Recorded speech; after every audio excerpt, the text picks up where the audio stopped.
తర్వాత భూమి యొక్క నాలుగు దిక్కులలో నలుగురు దేవదూతలు నిలిచి ఉండి, భూమి మీదనైనను సముద్రం మీదనైనను ఏ చెట్టు మీదైనను గాలి వీచకున్నట్లు భూమి యొక్క నాలుగు దిక్కుల వాయువులను పట్టుకుని ఉండగా చూచితిని.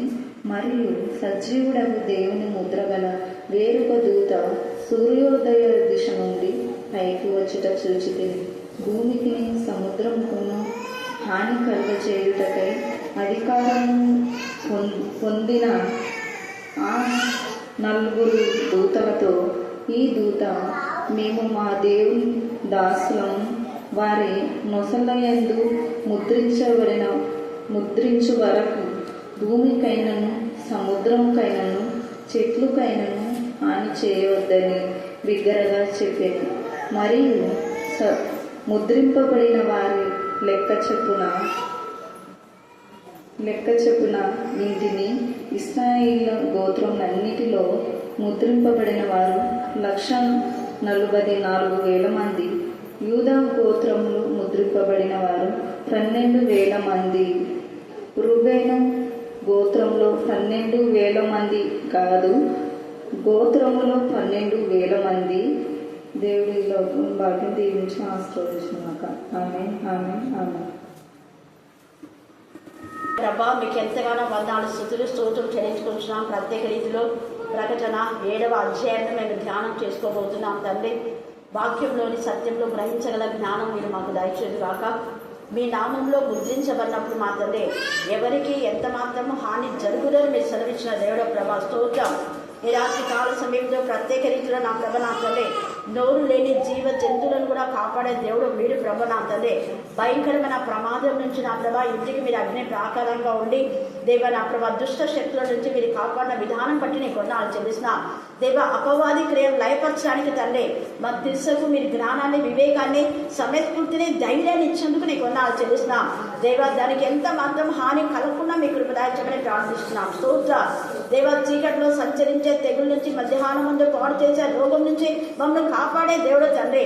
మీరు పాములను తేలని ఎత్తి పట్టుకుంటున్నారని మీరు సెలవిచ్చారు తండ్రి. స్తోత్ర దేవ సాతాను యొక్క తల చితగొడతారని మీరు సెలవిచ్చిన వాగ్దానంలో మీరు నెరవేర్చిన దేవ ఎంత సృష్టించినా కూడా తక్కువే ప్రభా. స్తోత్ర ఈ రాత్రి కాల సమయం కరుణా పీఠంలో చేరిన ప్రతి బిడ్డ యొక్క చేతిని మీ చేతులకు అప్పగిస్తున్నా.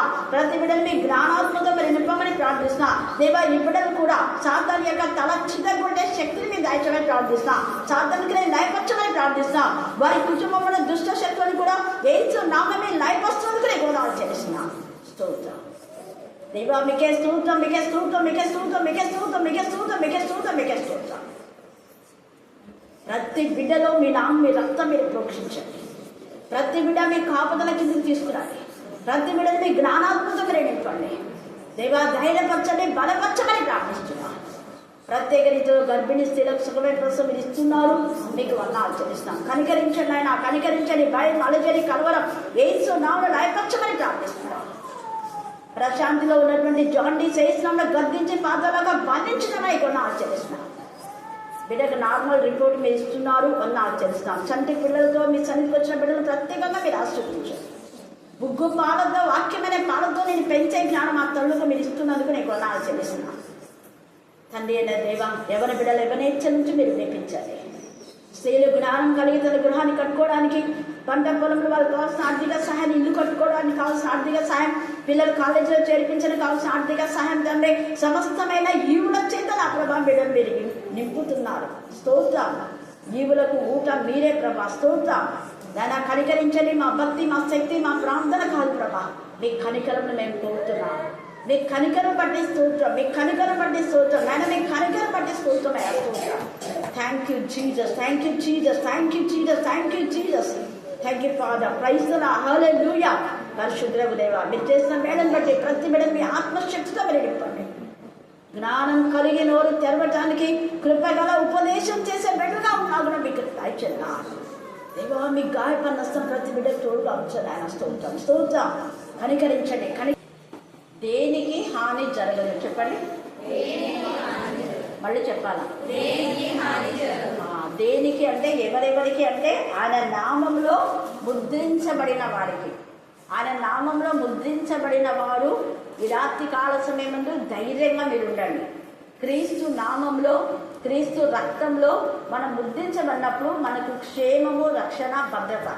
నిజంగా దేవుడు ఈరోజు ఎంత గొప్ప కృప అంటే, పాములను, తేళ్లను ఎత్తిపెట్టగల శక్తి ఇస్తా అంటే దేవుడు మనకే కాదు, మనం పెంచిన జంతువులకు కూడా ఇస్తున్నాడు. హల్లెలూయా, హల్లెలూయా, హల్లెలూయా. నిజంగా మా యొక్క తిస దేవుని జ్ఞానంతో, నిజంగా దేవుడు దానికి ఎంత జ్ఞానం ఇచ్చాడు చూడండి. ఎందుకంటే గాడిద నోటిని తెరిచి బిలాముకు బుద్ధి చెప్పినాడు కదా, దేవుడికి అసాధ్యమైంది ఏది కూడా లేదు. అలాగనే ఈ రాత్రి కాల సమయమందు మనము నిజంగా దేవుని యొక్క కృప చొప్పున ఇంతవరకు దేవుడు చేసిన మేలు దేవుని స్తుతించగలుగుతున్నాం. చదువుకున్న లేఖన భాగంలో మనం చూస్తే 7వ అధ్యాయం చూడండి, 1వ వచనం చదవండి. అటు తర్వాత భూమి యొక్క 4 దిక్కులలో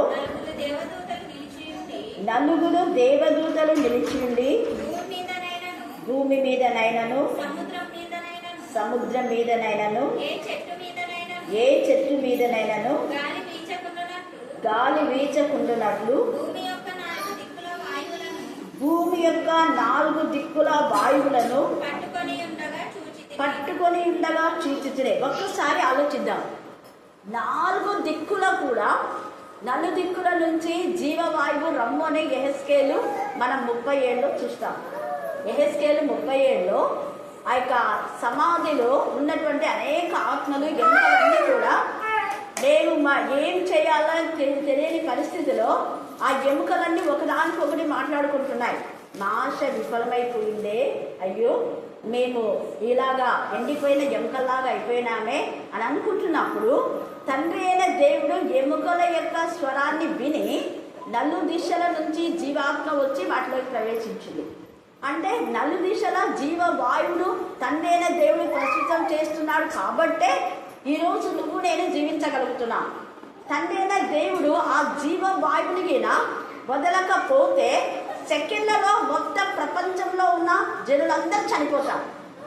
అయితే ఇక్కడ తండ్రి అయిన దేవుడు ఏమని సెలవిస్తున్నాడంటే, ఎవరెవరైతే ఆయన నామంలో ముద్రించబడినాలో వాళ్లకు హాని జరగదు, తర్వాత చెట్లకు కూడా హాని జరగదు అని చెప్తున్నాడు. హల్లెలూయా, హల్లెలూయా, హల్లెలూయా. కాబట్టి మనల్ని కాపాడేది దేవుని యొక్క వాక్యము. దేవుని వాక్శక్తిలో మనం ఉన్నాం. దేవుని యొక్క సన్నిధిలో, ఆయన ప్రసన్నతలో, ఆయన ప్రజెన్స్లో ఉన్నంత వరకు మనకి ఎవ్వరికి ఎంత మాత్రం హాని కలుగదు అనే ధైర్యంగా ఉన్నాం. మీరు పొలాలకు వెళ్తుంటారు వర్షాకాలంలో, ధైర్యంగా దేవుని నామంలో మనం స్మరించినప్పుడు హాని జరగదు.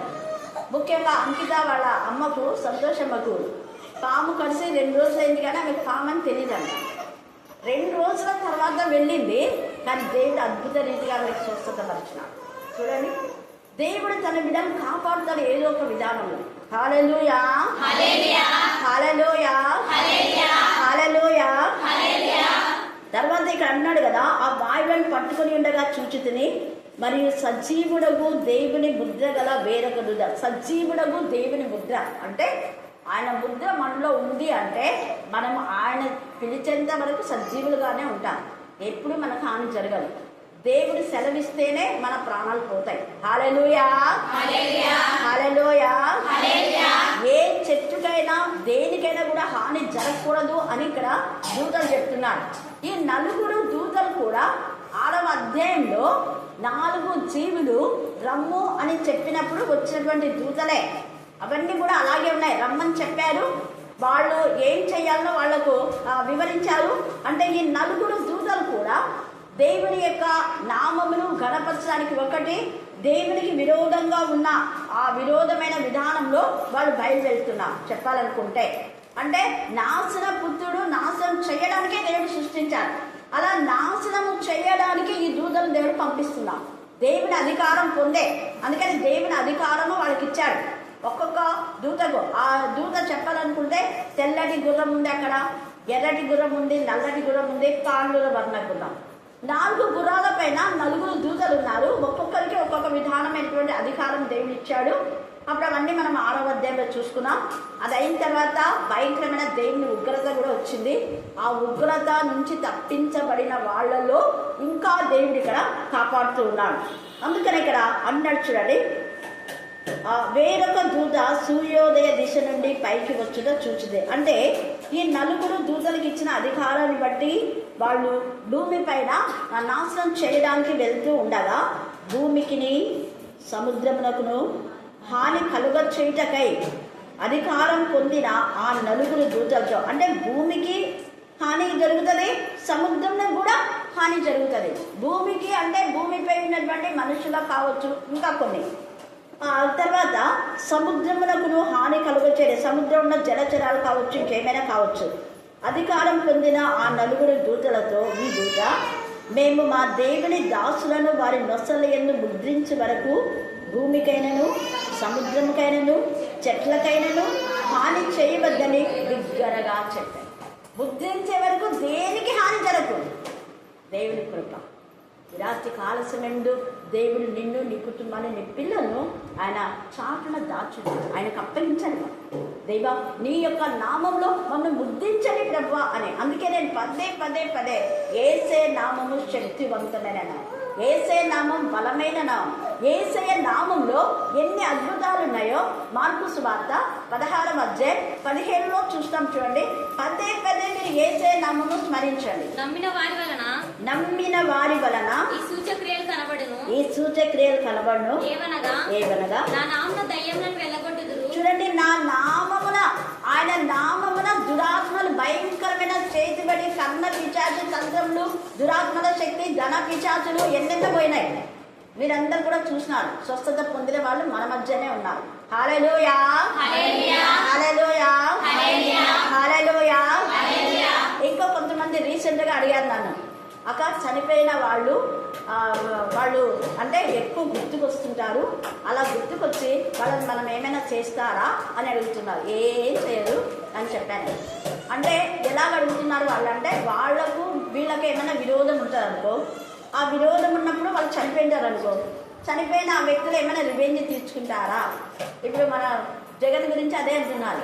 ఎవరో శివకుమార ఎవరో ఒక ఆయన చనిపోయాడంట. ఆయన చనిపోయినందుకు ఆయన యొక్క ఆత్మ పట్టి ఈయన పీడిస్తుంది అని అన్నిలు మామూలుగా చెప్పుకుంటారు. కానీ దేవుడు అలాగే ఎప్పుడు చేయడు. చనిపోయిన వాళ్ళు ఎవ్వరికి హాని చేయాలి. ఇక్కడ ఉంది కదా, దేవుడు చెప్తే తప్ప చనిపోయిన వాళ్ళు ఎక్కడుండాలో అక్కడ దేవుడు ఉంచేస్తారు. వాళ్ళు మళ్ళా ఆత్మలు వేరే వాళ్ళలో ప్రవేశించి చేసే అవకాశమే లేదు.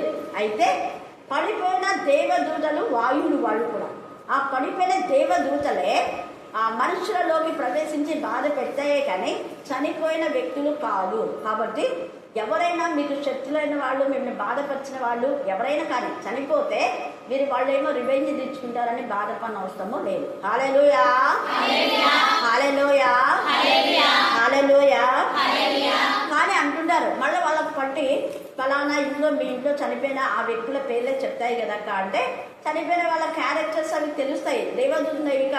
దేవదూతలు దేవుని శక్తి చేతనే ఉన్నాయి కాబట్టి ఆ మనుషుల యొక్క గుణలక్షణాలు తెలుసు కాబట్టి వాటిని బేస్ చేసుకొని మాట్లాడుతూ ఉంటాయి. ఇలాగ ఉన్నారు, ఇలా అలాగే ఉన్నారని చెప్పేసరికి వీళ్ళేమనుకుంటారు, చనిపోయిన వ్యక్తి లక్షణాలు ఇవే కదా అని వీళ్ళు అనుకుంటారు. దానికి అన్నీ తెలుసు కదా, దురాత్మకు అన్నీ తెలుసు, లూసిఫర్కి అన్నీ తెలుసు. ఎందుకంటే దేవుని సన్నిధిలో ప్రధానమైన దూత. అన్ని గుణలక్షణాల్లో కొంచెమే దేవుని కంటే తక్కువ అని మనం చూస్తాం. కాబట్టి ఆ లూసిఫర్కి అన్ని యుక్తులు తెలుసు. యుక్తిగా మానవుని చిత్తు చేయడానికి వాడు ప్రయత్నిస్తాడు. కానీ మనం దేవుని చేత ముద్రింపబడినప్పుడు భయపడిన అవసరం లేదు. అందుకే విరాత్రి కాల సమయమందు దేవుడు మనతో మాట్లాడుతున్నాడు. ఇక్కడ ఎంత చక్కగా ఆయన నామములో దయ్యాన్ని వెళ్ళగొట్టా. మీరు దయ్యాలను వెళ్ళగొట్టారు కానీ దయ్యానికి భయపడకూడదు. హల్లెలూయా, హల్లెలూయా, హల్లెలూయా. పెద్ద మనుషులే పాములకు భయపడతారు. కానీ మాకు తెలుసా చూడండి, ఎంత చక్కగా అంత పెద్దదాన్ని కొరికి పడేసింది. ఏమాత్రం కూడా భయపడకుండా, నేను చిన్నదేమో చంపుదామని నేను కర్ర తీసుకున్నా, కానీ అంత లోపల కొరికి ఇక్కడికి వచ్చేసరికి చూస్తే పెద్దది అది. అందుకే మనము దేవుని పైన ఆధారపడినప్పుడు దేవుడు తన పిల్లలు కాపాడేవాడుగా ఉంటాడు. కానీ దయ్యంలో వెళ్ళగొడతాడు, దేనికి భయపడదు. తర్వాత కొత్త భాషలు మాట్లాడుదురు. కొత్త భాషలు మాట్లాడుదురు. అన్ని భాషల గురించి కూడా ఇక్కడ ఉంది. కొత్త భాషలు అంటే 2 రకాల అన్న భాషలు. ప్రపంచంలో ఉన్న భాషల్లో ఏ భాష అయినా మాట్లాడవచ్చు, లేదా దేవదూతల భాష. ఆ దేవదూతల భాష మాట్లాడినప్పుడు మనుషులకు ఎవ్వరికీ అర్థం కాదు. ఒకవేళ కొత్త భాషలు కూడా ఆ భాష అర్థం తెలియని వాళ్ళకి అర్థం కాకపోయినా మాట్లాడే వాళ్లకు అర్థం చేసుకునే శక్తి దేవుడిస్తాడు. ఆత్మతో నింపబడిన వాళ్ళు కూడా ఆ భాష యొక్క అర్థాన్ని చెప్పగలరు. మొదటి వాళ్ళైనా ఇంగ్లీష్లో మనము వాక్యం చెప్పినప్పుడు వాళ్ళు చదువు రాకున్నా, ఇంగ్లీష్ రాకున్నా ఇంటర్ప్రిటేషన్ చేయగలరు దేవుని ఆత్మతో ఉంటే. అలాగనే దేవదూతల భాషలతో మనం మాట్లాడినప్పుడు అది ఎవ్వరికి అర్థం కాదు. ఈవెన్ అపవాదికి కూడా అర్థం కాదు, లూసిఫర్ కూడా అర్థం కాదు. ఒక్కొక్క దూతకు ఒక్క భాష దేవుడు ఇచ్చింటాడు. మనం ముఖ్యంగా దేవదూతల భాషలతో ప్రార్థన చేసినప్పుడు, దేవదూతల భాషలతో మాట్లాడుతున్నప్పుడు అపవాది తల గించుకుంటుంది. ప్రపంచంలో ఉన్న భాషలన్నీ దానికి తెలుసు కాబట్టి ఏ భాషలో చేసినా కూడా మన ప్రార్థనలకు అది ఆటంగా పడుస్తుంటుంది. కానీ దేవదూతల భాషలతో మనం దేవుని స్తుతించినప్పుడు, దేవుని మనం అడిగినప్పుడు అది ఏం చేయలేదు, ఏమి ఆటంకం చేయక దేవుని సన్నిధిలో చేస్తే దేవుని సన్నిధి నుంచి మనకు వెంటనే జవాబు. హల్లెలూయా, హల్లెలూయా, హల్లెలూయా. అందుకనే కొత్త భాషలు అన్నారు. పాములను ఎత్తి పట్టుకుందురు. చూడండి, పాములను ఎత్తి పట్టుకుందు. ఆ అపోస్తలుడైన పౌలుకు చేతికి ఆ యొక్క పాము చుట్టుకుంటే వెంటనే అక్కడ ఉన్న వాళ్ళంతా లోకస్తులు కదా. చూడు పౌలును మనం చంపాలి అనుకుంటే ఇక్కడ ఏదో తీర్పు కోసం అది తెచ్చాడు, దేవుడే ఊరుకోలే, ఆయనకు తగిన శిక్ష ఇచ్చినాడు. చూడు ఇప్పుడు మన గత ముఖ్యమంత్రిని అన్నట్టుగా. అయితే పౌలు మాత్రం ఏం భయపడాల, చేతికి చుట్టుకుంది కానీ ఏమైనా భయపడినాడా? భయపడాల. వెంటనే ఈడ్చి కొట్టేస్తే ఆ పాము ఎక్కడ పడింది? దాంట్లో నిప్పులలో పడి అది చచ్చిపోయి హాని జరగలేదు. వీళ్ళు అనుకున్నారు కొంతసేపు ఉంటే పౌలుకి ఏమవుతుంది, అదవుతుంది, ఇదవుతుంది అని ఎదురు చూసుకుంటున్నారు. కానీ ఏం కాదు. అప్పుడు నమ్మకం వచ్చింది. అందుకనే పౌలు యొక్క ఆ నమ్మకాన్ని, పౌలు యొక్క విశ్వాసానికి అక్కడున్నటువంటి వ్యక్తి ఒక ఆయన చావు బ్రతుకుల మధ్య పౌలు చచ్చిపోతాడు అనుకుంటే చచ్చిపోయి రక్తభేదితో బాధపడుతున్న వ్యక్తిని, ప్రాణాపాయ స్థితిలో ఉన్న వ్యక్తిని ఈ పౌలు ప్రార్థన చేయగా అతను బ్రతుకుతాడు. హల్లెలూయా, హల్లెలూయా, హల్లెలూయా, హల్లెలూయా.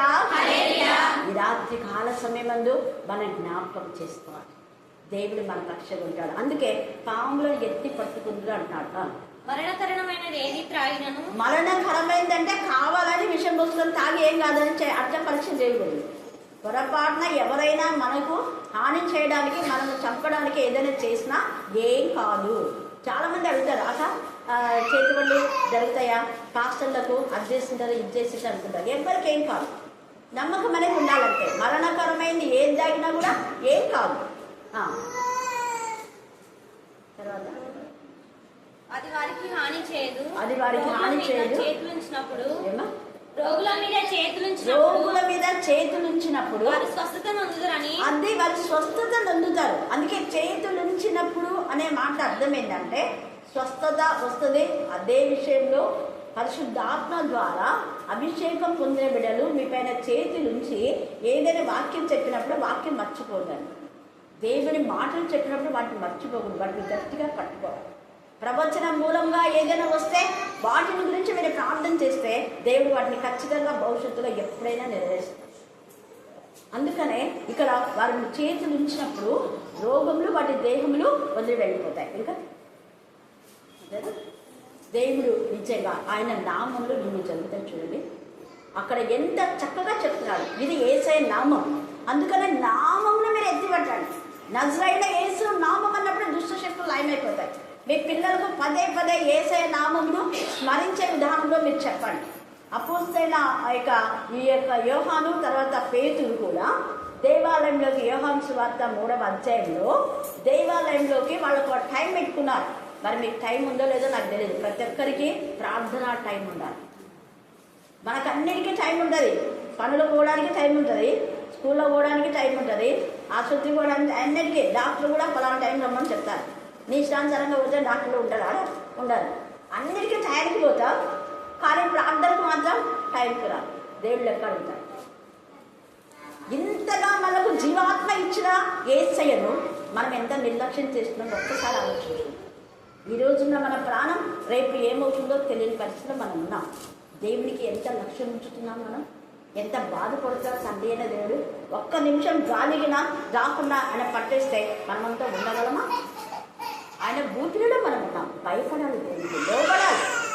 ఆయనకు భయపడి లోబడే వాళ్ళకు ఖచ్చితంగా బ్లెస్సింగ్స్ ఉంటాయి. మళ్ళీ మళ్ళీ చెప్తాను, ఎప్పుడెప్పుడు టైం అవుతుందా, ఎప్పుడెప్పుడు వెళ్ళాలన్న తపన కృష్ణ ఉండాలి. ఆ తపనతో ఎవరైతే వస్తారో వాళ్ళు లైఫ్ లాంగ్ బ్లెస్సింగ్స్ ఉన్నాయి. ఊరికైనా పోదాంలే, ఇంకా కొంచెం ఉన్నాక పోదాంలే, ఇంకా పాటలు పాడుతుంటారులే, వాక్యం 8 గంటలకు కదా అంటే 8 గంటలకు ఆ ఫలితం అదే ఉంటుంది. 8కి వస్తే 8 ఫలితం ఉంటుంది, 7కి వస్తే 7 ఫలితం ఉంటుంది, అంతే కదా, అవునా కదా? హల్లెలూయా, హల్లెలూయా, హల్లెలూయా. కాబట్టి ఇక్కడ ఎంత చక్కగా ఆ యొక్క నామం గురించి వారు మాట్లాడతారు. చదవమ్మా. ఒక భిక్షకుడు ఉన్నాడు అక్కడ. వాళ్ళను ఆశతో డబ్బులు అడుగుతాడు. అడిగితే వాళ్ళు ఏమంటారు, మా దగ్గర వెండి లేదు, చదువు. పేతురు యోహాను దేవాలయంలో ప్రవేశించబోతున్నప్పుడు వాడు చూచి భిక్షం అడగగా పేతురు యోహాను వారిని తేరి చూచి మా తట్టు చూడమనేది. వారి యొద్ద ఏమైనా దొరుకునని వాడు ఆశపడ్డాడు. అయితే అంతటా పేతురు వెండి బంగారం లేవు మా దగ్గర, ఏముంది, నజరేయుడైన యేసు నామం ఉంది. వేల కొలది వెండి బంగారు నాణ్యంలో కంటే ఆయన యొక్క నామమే శ్రేష్టమైంది, ఉన్నతమైంది, విలువ కలది, శక్తివంతమైంది, ఆశ్చర్యకరమైంది, అద్భుతాలు చేసే నామం, వింతలు చేసే నామం, గొప్ప కార్యం చేసే నామం, మహత్కార్యం చేసే నామం ఉంది. ఇంకేం కావాలి? డబ్బు పెడితే మహత్కార్యం జరగదు. డబ్బుతో కొనాలని చెప్పి పరిశుద్ధాత్మ యొక్క వరాన్ని పొందాలని చూశాడు కదా. అపోస్తుల కార్యం 8వ అధ్యాయం 13వ అధ్యాయం చదివితే ఉంది. అయితే వెంటనే పౌలు అంటాడు, నువ్వు డబ్బు పెట్టి ఈ యొక్క వరమును తీసుకోవాలని అనుకున్నావు, కానీ నీ యొక్క హృదయం దేవునికి దూరంగా ఉంది. దుర్మార్గమైన విధానంలో నువ్వు అడుగుతున్నావు. డబ్బుతో పెడితే వచ్చేది శుద్ధ హృదయ శుద్ధి గలవా ధన్యులు వారి దేవుని చూచండి. అంటే దేవుడు మనతో ఉంటాడు, మనం దేవుడిలో ఉంటాం. అందుకే వారు నా ప్రజలెందును, నేను వారి దేవుని ఎందును, వారు నాతో కలిసి నివాసం చేస్తారంట, నేను వారితో కలిసి భోజనం చేస్తానంట. ఎంత గొప్ప దేవుడు! ఈ రాత్రి కాల సమయంలో ఆయన నామంలో ముద్రింపబడేలా ఆయన నామాన్ని ధరించండి, ఆయన నామం విశ్వసించండి, ఆయన నామంని ఎల్లప్పుడూ స్మరించండి. దేవుడు అద్భుతాలు చేస్తాడు. ఇక్కడ అందుకనే ఈ యొక్క దేవుని నామమున చూడండి, మా దేవుని దాసులను వారి ముసల యందు ముద్రించి వరకు ఏ హానియు చేయకూడదని చెప్పాడు. మరియు ముద్రింపబడిన వారి లెక్క చెప్పగా ఇక్కడంతా కూడా నా యొక్క ఇశ్రాయేలు 12 గోత్రాల్లో ముద్రిస్తూ చదువుతుంటే నాకు బాధ అనిపించింది. దేవా, ఇంకా ఇశ్రాయేలులైనా ముద్రించేది, మేము లేదా ప్రభా చదువుతున్నాను, బాధ అయిపోయింది, కొన్ని సంవత్సరాల క్రితం, దాదాపు ఒక 40 years బ్యాక్. అని బాధ. తర్వాత లెక్కింపలేని జనం ఎంత గట్టిగా కేకలేస్తున్నా. నేనైతే ఏంటి అట్లా కేకలేస్తుందా బాబు అంటే, లెక్కింపలేని జనసంఖ్యలో మనం ఉన్నామని నాకు పెట్టాం. చూడండి అక్కడ, అది అన్కౌంటబుల్ అనమాట, ఎవ్వరు లెక్కించలేదు. ఇక్కడంతా 14,000 మంది, 144,000 మంది. ఎంత కృప! యేసే నామములో ముద్రింపబడిన వాళ్ళకి లెక్కకు మించి ఇశ్రాయేలు గోత్రకర్తలు కొంతమందే, కానీ ప్రపంచమంతటా యేసే నామంలో ముద్రింపబడిన వాళ్ళు ఉన్నారు. మళ్ళీ ఎలాంటి వాళ్ళు అంటే 9వ వచనం చదవండి. అటు తర్వాత నేను చూడగా ప్రతి జనం, ప్రపంచంలో ఉన్న ప్రతి జనం, అన్యులకు అనేక మందికి ఇది చూపడం ద్వారానే వాళ్ళు మార్చబడినారు. డిప్యూటీ కలెక్టర్ మేడం కానీ మల్లిక కూడా మొన్న 5 అధ్యాయుల ఆదికాండం చదివి వినిపించినప్పుడు మేడం ఇంకా చాలా ఆశ్చర్యపోయినాడు. నేను యేసు ప్రభువుని ఆహ్వానిస్తున్నాను, ధ్యానంలో ఉంటారు వాళ్ళు. ధ్యానంలో 45 సంవత్సరాల తర్వాత ఇక యేసు ప్రభువే వస్తాడు, ఆయన రాకడని వాళ్ళ ధ్యానం గురువు చెప్పినాడంట. అట్లా చెప్పకూడదు 40 సంవత్సరాలని. నేను అన్నా, వచ్చేదేమో యేసై వస్తాడని మాకు కూడా తెలుస్తుంది, మరి మళ్ళీ అనింది. మేము కూడా చెప్తున్నాము, యేసై వస్తాడు, యేసై వచ్చిన తర్వాతనే చివరి రాకడ ఇది ఉంటుంది అని చెప్తున్నాం. మేము కూడా ఇప్పుడు నమ్ముతావాక అని చెప్పినాక ఆదికాండం 5 అధ్యాయాల వరకు చదివించిన తర్వాత మేడంకు డౌట్ వచ్చింది. అవును, ఆదాము అవ్వలకు మరి ఈ యొక్క 2 కొడుకులు కదా, మరి వాళ్ళకి పెళ్ళికి భార్య వస్తున్నారు, ఎంత మంచిగా అడిగింది చూడండి. తర్వాత చెప్పినారే, అప్పట్లో నెఫీలులు అనేవారు ఉన్నారు, రాక్షస సంతతి వాళ్ళు. పడిపోయిన దేవదూతల్లో కూడా కొంతమంది దేవుని కుమారులు అంటే నరుల సంతతి, అంటే వీళ్ళే ఆదాము అవ్వలకు పుట్టినటువంటి వాళ్ళు చాలా సౌందర్యంగా ఉన్నారని, వాళ్ళు వివాహం చేసుకున్నారని అక్కడ రాయబడింది. ఎక్కడ? ఆదికాండము 6వ అధ్యాయంలో ఉంది. అది చదవమ్మా, మేడం కూడా అది చెప్పండి అని చెప్పాను. వెంటనే వాళ్ళకి డౌట్ వస్తే మళ్ళీ నాకు వెంటనే చెప్పేస్తూ ఉంటాను. ఆ రోజు వాళ్ళ ఇంట్లో కూడా పాము వచ్చినప్పుడు చాలా పెద్దది, నాకు తర్వాత చెప్పారు, దాని పొడవుతో సహా చెప్పారు వాళ్ళు. అక్క అంత కనపడింది కానీ అది లేదు, పోయింది అక్క అని చెప్పింది నాతో మల్లిక. కానీ నేను ప్రేర్ చేస్తూ ఉంటే అది పోయినట్టు నాకు రివీల్ కాదా. లేదమ్మా నువ్వు ఉంది, పోలేదు, కిటికీలో ఉంటుంది చూడండి అన్న. వెంటనే పరిగెత్తిపోయి ఆ కిటికీలో చూడండి అక్క, కిటికీలో చూడమని చెప్పింది. అంత సెకండ్లో ఇటు వీళ్ళు తప్పించుకొని పోయింది అని వీళ్ళు అంత పోలీసు అంతా సిఐ కాబట్టి అందరు పోలీసులు చాలా మంది వచ్చినారు కొట్టడానికి. అయితే అంతా వెతికినారంట, అర్ధగంట సేపు వెతికినారు, దొరకలేదు. తర్వాత కిటికీలో పోయి చూడంటే కరెక్ట్ కిటికీలోనే ఉన్నాను. కాకపోతే కిటికీ గ్రిల్ ఉంది కాబట్టి లోపలికి రాలేకపోయాడు, చంపేశాడు కదా. చాలా పెద్దగా. నేను ఎందుకు చెప్తున్నా అంటే దేవుడు తన బిడ్డలు కాపాడు. హల్లెలూయా, హల్లెలూయా, హల్లెలూయా. అందుకే ఇక్కడ లెక్కింపలేని జన సమూహంతో నేను చెప్తా ఈ మాట. మీ ఇంట్లో నుంచి కూడా దేవుడు ఏర్పాటు చేసినారు. మల్లిక నువ్వు హైందవులు వాళ్ళవే, కానీ దేవుడు నేను ఏర్పాటు చేస్తున్నాను. నాగమ్మ మేడంతో కూడా అదే చెప్తా. మేడం వీళ్ళని ఏర్పాటు చేసుకున్నాడు దేవుడు. వాళ్ళ నాన్న ఎప్పుడో బైబిల్ చదివేవాడండి, వాళ్ళ అన్యులు. అయితే వాళ్ళు అనేక మంది రెడ్డిస్తో, మరి వైశ్యులతో, బ్రాహ్మణ్స్తో, ముస్లిమ్స్తో దేవుడు మాట్లాడుతున్నాడు. మన గుడుల్లో కూడా అదే కత్తిరేడు మీకు తెలుసు, బాయమ్మాయి మోహన్ రావు డాక్టర్, సత్యం డాక్టర్, వాళ్ళ దగ్గర బైబిల్ ఉంది. కొబ్బరిని తెప్పించుకొని మీరు ప్రే చేసుకొని పోతుంటారు. అప్పుడు ఎక్కువ వస్తున్నాయి, ఇప్పుడు కర్నూలు ఉన్నారు వాళ్ళు. హల్లెలూయా, హల్లెలూయా, హల్లెలూయా. అందుకని ఇక్కడ ప్రతి జనంలో మీరు ప్రార్థన చేయాలి. దేవా మా జనంలో, మా వంశంలో రక్షణ ఇవ్వండి. ఈ వాక్యములు క్లెయిమ్ చేస్తూ ప్రార్థన చేయండి. చూడండి అంటున్న తర్వాత ప్రతి జనంలో నుండి, ప్రతి వంశంలో నుండి, ప్రజల్లో నుండి, ఆయా భాషలు మాట్లాడే వారిలో నుండి వచ్చి ఎవడును, ఇక్కడ వంశం అనేది నేను ఎప్పుడు చేస్తాను. దేవా భయంకరంగా దేవుడికి విరోధంగా మాట్లాడుతున్నారు తండ్రి. ఈ ప్రధానమంత్రి, ఇప్పుడున్న ఈ ముఖ్యమంత్రి, వాళ్ళ వంశంలో రక్షణ పొందాలి దేవా, వాళ్ళకి బుద్ధి రావాలని చేస్తాను.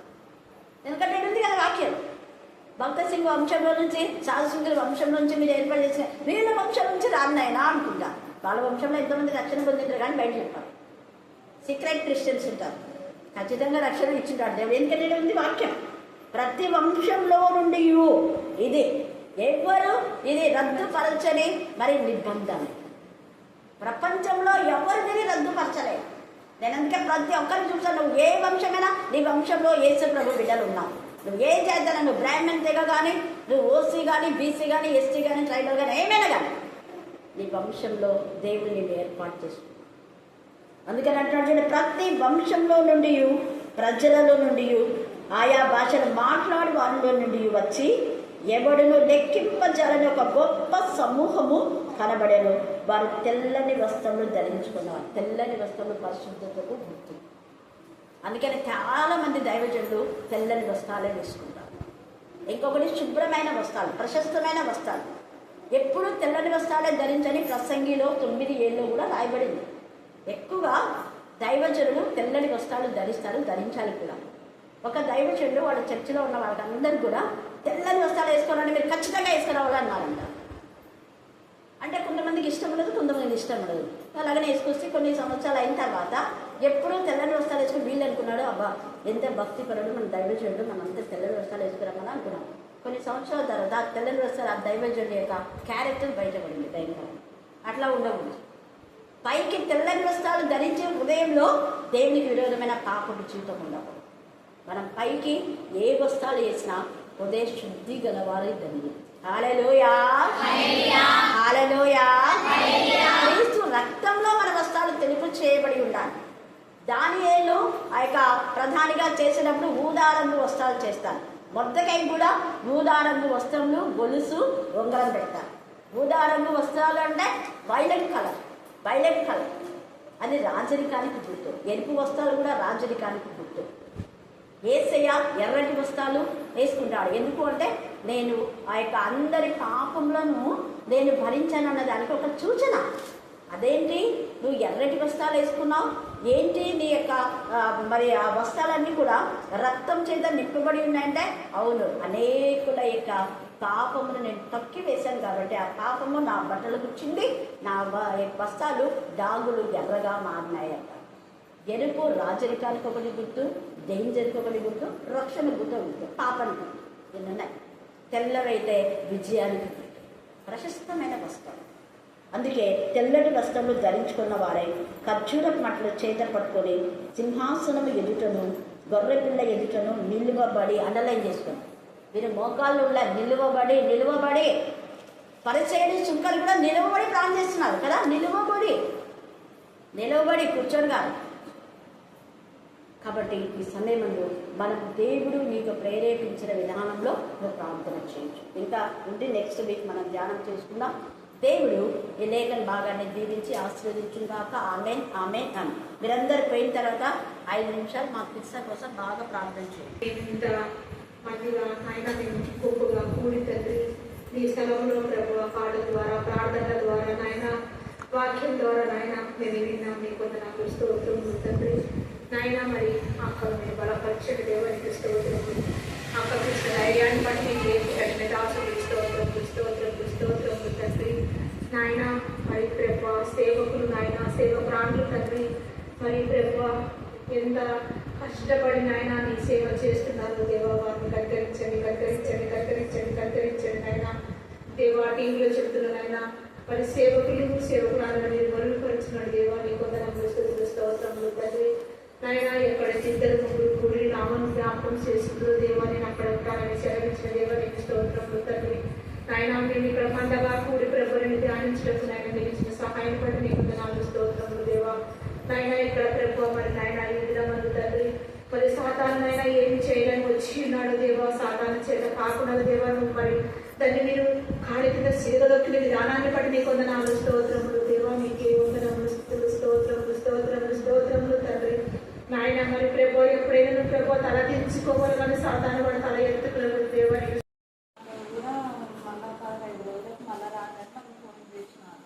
ఫోన్ చేసింటే బాగున్నాడు, మళ్ళీ ఎందుకు ఫోన్ చేసినారు అని మేము టెన్షన్తో బాధపడుతున్నప్పుడు మరి అక్క గారి దగ్గరకు వచ్చి ప్రేయర్ చేపిస్తున్నాక అక్క సంపూర్ణ స్వస్థతగానే కలిగింది కానీ నీకు అవసరమే లేదు చూడడానికి, బాగున్నాడు బాబు వెళ్ళొద్దులే అని చెప్పినప్పుడు కూడా మేము మరి వాళ్ళు ఫోన్ చేస్తే మళ్ళీ టెస్ట్ చేయాలి అని ఫోన్ చేసినప్పుడు భయపడి ఇంకైనా సరే వాళ్ళు టెస్ట్ చేయాలంటున్నారు ఏమి కదా అని భయపడి మళ్ళీ వెళ్ళి టెస్టులు చేసినాక వాళ్ళు నెలకు వస్తుంది అని చెప్పింది.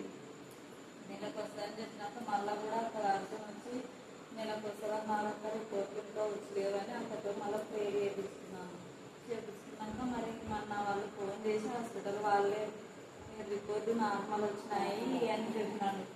మరి నార్మల్ వచ్చినందుకు దేవునికి మరి మాకు దేవుడితో వందనాలు చెల్లిస్తున్నాను. ప్రార్థించిన మా కోసం అక్కగారికి